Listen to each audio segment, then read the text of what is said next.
देखिए, नूह में हमारी पुलिस पूरी तरह से काम कर रही है और अभी तक 102 एफआईआर दर्ज की जा चुकी हैं। 202 लोगों को गिरफ्तार किया गया है, 80 प्रिवेंटिव डिटेंशन में हैं और अभी हम जिनको हमने गिरफ्तार किया था उनको हमने माननीय न्यायालय के सामने पेश किया था और 1 दिन का रिमांड मिला था। तो उनसे पूछताछ की गई है और काफ़ी बड़ी जानकारियां मिली हैं। गिरफ्तारियां अभी और भी होंगी, लेकिन हमारी पुलिस इस सिद्धांत पर काम कर रही है कि एक भी निर्दोष को सज़ा ना मिले और एक भी दोषी छूटे ना, कोई भी हो जाए। जो हमें जानकारियां मिल रही हैं, जैसे ये सारी प्री प्लान करके गोलियां चलाई गई, पहाड़ों पे चढ़ के गोलियां मारी गई और सारा कुछ किया गया और छतों पर पत्थर इकट्ठे किए गए, तो सारा हम एक एक की जानकारी ले रहे हैं और उन सब के खिलाफ कार्रवाई करेंगे।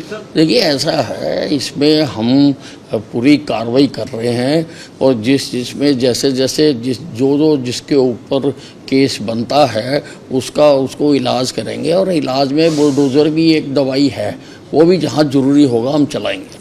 नहीं, देखिए, अब जैसे जैसे चीज़ें सामने आ रही हैं, लोग बता रहे हैं, लोगों के बयान हो रहे हैं और सारी जो सीसीटीवी फुटेज है वो खंगाली जा रही है।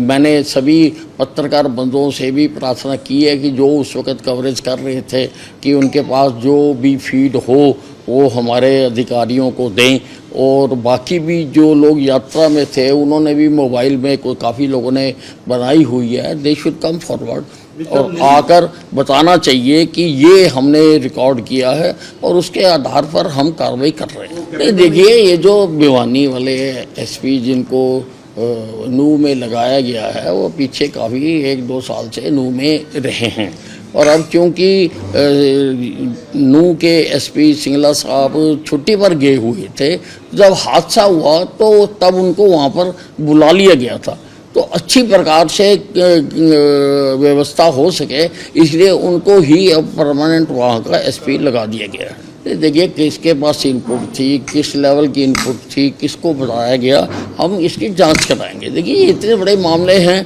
बिना जांच के किए नहीं जाते और हमारी सरकार ऐसे काम करती नहीं है, अंधाधुंध काम करती नहीं है।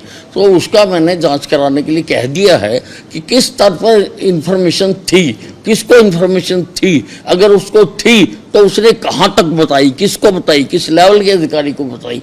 नहीं, बहुत लोग नाम ले रहे हैं, कई तरह के नाम ले रहे हैं, उनके बयानात भी हैं, लेकिन हम पुख्ता जानकारी इकट्ठा कर रहे हैं, इकट्ठा करने के बाद ही कार्रवाई करेंगे। नहीं, मैंने नूह और आसपास के सभी जिलों के डिप्टी कमिश्नर से खुद बात की है। हमने उनको कहा है कि किसी प्रकार की कोई हिंसा नहीं होनी चाहिए और मौलवियों ने अपील भी की है, लेकिन उसके बावजूद मैंने कहा है जो संभावित स्थान हैं जहाँ पर नमाज पढ़ी जा सकती है, ना केवल नूह और उसके आसपास बल्कि सारे हरियाणा में जहाँ पर पढ़ी जा सकती है वहाँ पर स्थिति के अनुसार प्रशासनिक व्यवस्था की जाए। चीफ सेक्रेटरी को भी आपने डायरेक्शन दिया? हाँ जी, चीफ सेक्रेटरी से भी मैंने बात की है कि वो आदेश जारी करें कि जहाँ पर संभावना है और जहाँ आवश्यकता है वहाँ पर ड्यूटी मजिस्ट्रेट भी लगाएं, पुलिस भी लगाएं और जहाँ पर हमारी पैरामिलिट्री फोर्सेज है उनको भी लगाया जाए। और सबको, हम किसी को अपने धार्मिक अनुष्ठान करने से रोकना नहीं चाहते हैं, लेकिन किसी प्रकार का कानून कोई हाथ में ना ले उसको हम देखना चाहते हैं। हाँ, नहीं, सारे हरियाणा में का नहीं। अब देखिए, गैर जिम्मेदाराना ये जो कांग्रेस के चीफ मिनिस्टर हैं ये they are known for it, सारे हिंदुस्तान में ये गैर जिम्मेदाराना बातें करते हैं। कौन सी पुलिस को आपने रोका, कब रोका हमने? वो आए पकड़े, उनका मुजरिम है, हम भी तो जाते हैं बाहरले प्रदेशों से पकड़ने के लिए, सभी सहयोग करते हैं, हम भी सहयोग करेंगे। और मुख्यमंत्री जी ने जब कह दिया सहयोग करेंगे, मुख्यमंत्री से बड़ा भी कोई मुखिया होता है? मुख्यमंत्री जी ने कह दिया कि आइए ना, आप पकड़िए, क्यों नहीं पकड़ते? नहीं, अब ये सारा देखो, ये राजनीतिक है, पर अब ऐसे मुद्दों के ऊपर, लोगों की लाशों के ऊपर राजनीति नहीं करनी चाहिए।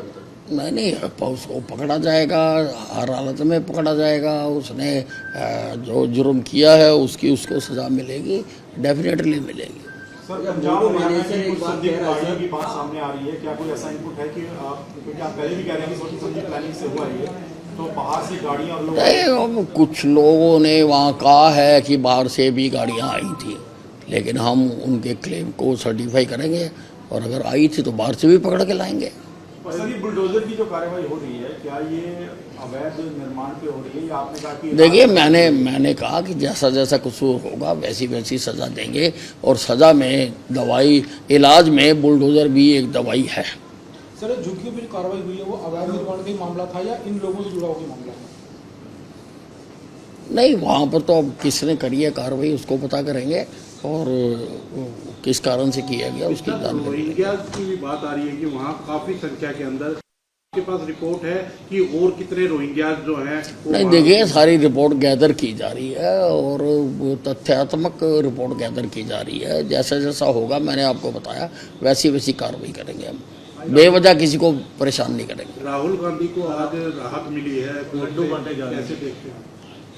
लड्डू बांट रहे हैं, तो वही है ना, जो सज़ा से पहले था और सज़ा के बाद है या माफ़ी के बाद है, वही राहुल गांधी है। हाँ, हमें उससे कोई दिक्कत नहीं है। नहीं, लड्डू खाएं चाहे भंगड़े पाएं, हमें उससे कोई फर्क नहीं पड़ता।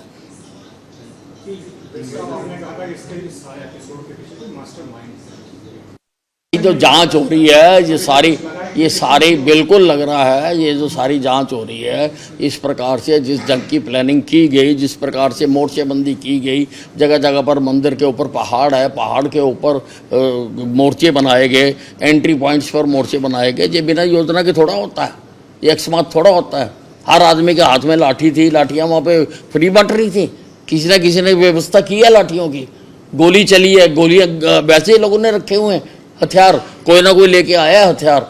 तो ये सारा प्लानिंग के साथ हुआ है। ये देखिए, ये बहुत बड़ा गेम प्लान है और हम इसकी पूरी गहराई तक जा रहे हैं। इंटरनेट कब तक बहाल कर दिया जाएगा? इंडिकेशन मिला है कि मास्टरमाइंड किस तरफ है, कहाँ है, आउटसाइड? नहीं, देखिए we should not rush to any early conclusion. सारी चीज़ें बात करेंगे और फिर करेंगे। मैं कभी बिना मतलब ऐसे कभी किसी पे वो नहीं करता हूँ। इंटरनेट कब तक बहाल कर दिया जाएगा? नहीं, जब तक ये सारी कार्रवाई चल रही है और वहाँ पर शांति स्थापित हो जाएगी।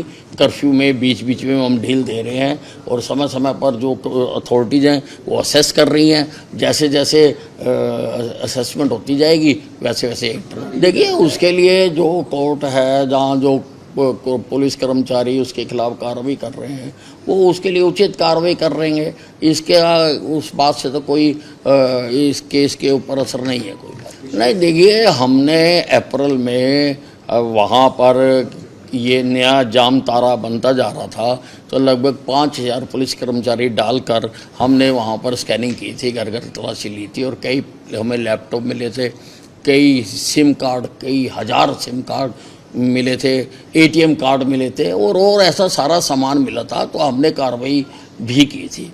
और अब जो साइबर थाने पर अटैक हुआ है, वहाँ की फाइलों से छेड़छाड़ करने की कोशिश की गई है और वहाँ किया गया है, हम इस एंगल से भी जांच कर रहे हैं। अधिकारियों को मैंने कह दिया है भी इस एंगल से भी जांच करेंगे कि कहीं ये साइबर ठगों ने तो थाने पर अटैक नहीं किया।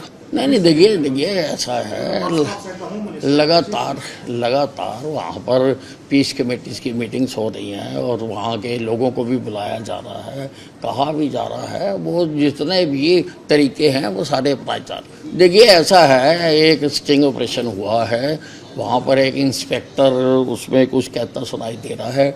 वो जो वीडियो है वो मैंने ACS को भेज दी कि ये जांच करने के लिए कि अगर उसके पास जानकारी थी तो उसने किसको दी, कहाँ दी और किस लेवल तक दी, किस तरह के कार्यक्रम की उसको जानकारी थी, वो मैंने लिख दिया।